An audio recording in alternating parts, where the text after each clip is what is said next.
Hello and welcome, my name is Nate from Video Games Recon, and as per usual we're going to be recapping this week's popular culture and gaming news. Please keep in mind this video was recorded either on a Friday or Saturday, so some stories may be missing, and that it will be uploaded every Saturday or Sunday, most likely Sundays knowing me. So, in these videos I usually pick 4 to 6 main stories that take my fancy, then move on to a quick fire round, briefly discussing things that are of less interest to me personally or I don't have the time to cover, and then finally ending with a topic of the show, going a little more in depth on the news and my thoughts on a particular topic. Anywho, enough jibber jabber, without any further ado, let's do it to it. So, let's kick things off with some Resident Evil news, as not only has a new trailer been released seeming to double down on that whole Texas Chainsaw Massacre vibe, but also an update to the original playable demo is out in the wild. Personally, I'm a little torn thematically on the new direction of Resident Evil 7. After playing the first demo, I was down for switching things up a bit after the pile of garbage that was Resident Evil 6, having the sort of mentality that it couldn't get much worse, and was worth taking a risk on a new direction. And after playing the demo, like I said, I was sold on that direction, even if personally I'd have preferred a game more reminiscent of Resident Evil 4 in terms of gameplay and Resident Evil 2 in terms of story and tone. And even though I'm sure I'm going to enjoy Resident Evil 7 and am very excited for its release, the fact that there doesn't seem to be even a hint of a zombie in sight concerns me a little. Sure, superpowered and most likely infected hillbillies are par for the course in Resident Evil, as many bosses in previous games become mutated and gain superpowers, for example Wesker, Krauser and so on. And although the trailer still makes the game look great, the whole vibe strikes me more of a sort of Alien Isolation meets Outlast vibe, rather than a Resident Evil or Silent Hill vibe, which I would have preferred, as I enjoy the empowerment of gradually cutting down the horde in a survival horror, as opposed to playing hide and seek to some OP rednecks. But, like I said, still looks great and I'm super stoked for this game. In some more positive Resident Evil news, there will be no microtransactions according to the official Resident Evil Twitter, which is great news. However, there is still a bunch of pre-order bonuses, DLC and season pass stuff that could do with being toned down. So, not perfect, but a small victory nonetheless. We have some new Death Stranding information, courtesy of Hideo Kojima himself, at Sony's TGS conference. As per usual, information on the story was as minimal and as vague as possible, and the only morsels of information we could ascertain was that the game references when there are mass strandings of whales and marine life on beaches, and that the title pertains to something from another world being stranded in our world. Which, although sounds cool, means next to nothing at this point, and only adds fuel to the fan theory fires, which I'm sure was the intention. In more tangible news, with Kojima stating at TGS, Death Stranding will be an open world game with a lot of player freedom, and will feature co-op play of some sort, going on to discuss how players will somehow be connected by strands, hinting at some sort of new take on co-op or multiplayer gameplay. My guess would be some sort of evolution of features like how you can infiltrate other people's bases in Metal Gear 5. And perhaps also with a similar take on how you can bump into random players in Destiny, creating the appearance of a shared world. Also, he discusses how Death Stranding will support 4K resolution and HDR, which I'm sure Sony didn't ask him to talk about at all, with the PS4 Pro being around the corner. No. And also that he wants to show how an indie studio can produce AAA games. That said, I'm sure it's a lot easier to achieve this goal with all the money Sony's going to throw at him. And finally, and sadly, they have only just decided upon a game engine for Death Stranding. So, expect this topic to be the gift that keeps on giving, because the likelihood of seeing this game anytime before 2019 or 2020 is minimal at best.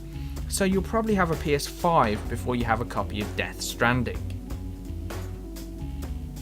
Moving on to is this really happening, because it sounds fucking ridiculous news, the quote unquote game development company Digital Homicide I say the term game development company as loosely as possible, as most of their games appear to be shovelware, are suing 100 anonymous Steam users for allegations of stalking, harassment, criminal impersonation, tortuous interference, whatever the fuck that means, and most importantly, being mean, and are seeking $18 million in damages. If the name of this company rings a bell, it's because they have become infamous with their dispute and lawsuit against popular YouTuber Jim fucking Sterlingson. How this case is not going to get laughed out of court is beyond me. What lawyer worth their salt would even advise these guys to pursue this case in the first place? As first of all, to even get the names of the 100 Steam users who have been mean to them, they would have to subpoena Steam itself, which is a fucking great idea. Sure, why not poke the bear? I'm sure Valve doesn't have a massive legal team that couldn't crush your claim at their whim, not to mention that its storefront is the biggest hand that feeds your company. Steam isn't an open market, it's a privately owned company, and I'm sure that somewhere in their terms of service they probably have the right to decline any game publisher access to their storefront for whatever reason they deem fit. So yeah, great idea. Here's how all this will probably turn out.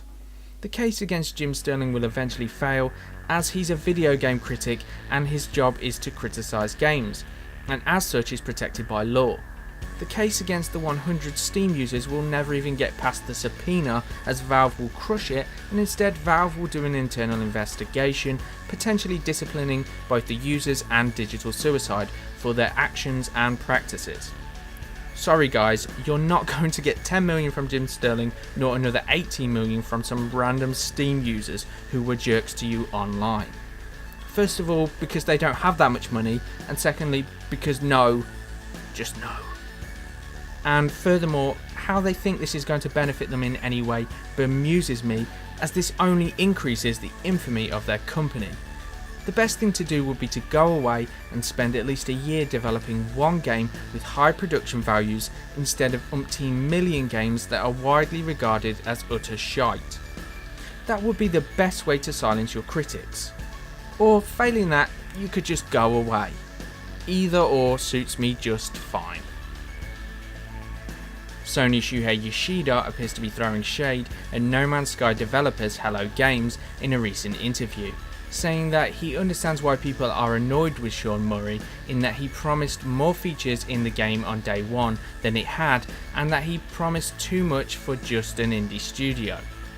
Although I think a lot of people are blowing these comments out of proportion and perhaps context, I have to say Sony is not an innocent party in terms of overhype and the game's features. The amount of advertising and conference time they gave this game, which is in their words just an indie game, was unprecedented for a third-party developer, and not once did I hear Sony temper expectations. So I'd say there's enough blame to go around for everybody. Fire sale! First off, for the quickfire round, Suicide Squad's Margot Robbie has signed a deal with Warner for an option of a standalone Harley Quinn movie, within which she will both produce and star. So, although not a full-blown conclusion, makes it a very likely proposition. South Park The Fractured Butthole gets delayed to Q1 of 2017, which is a shame but not entirely unexpected, with it being the trend these days and the quick turnaround of this game as opposed to the development hell of the first game. PS2 classic Red Dead Revolver, the progenitor to Red Dead Redemption, accidentally went live on the Australian PSN, which has sparked much speculation about it being a warm-up and tie-in for a Red Dead Redemption 2 announcement. The Battlefield 1 beta was EA's most successful beta in their history, boasting 13.2 million players. EA has also announced that there will be a new and free map coming to the game in December called Giant's Shadow. The Legend of Zelda's Breath of the Wild's amiibos may have accidentally had their release dates of 4th of March leaked by Nintendo, leading many to speculate that this could coincide with the release date of their new console codenamed NX, as no amiibo has ever been released before any corresponding game. The spiritual samurai successor to Dark Souls, Neo, gets a release date at TGS for February 19th, 2017. And lastly, in Sony news, the PlayStation 4 Slim has been released and is in stores, and following on from the announcement last week that 8 VR demo games will be available with PlayStation VR, news has come out via the US PlayStation blog that North America will be getting 18 demo games. Why there is a discrepancy, and such a large one at that, is baffling. You'd think Sony could acquire the rights for the demos in all territories, not just North America, as this could leave a sour taste in prospective European PlayStation VR gamers' mouths.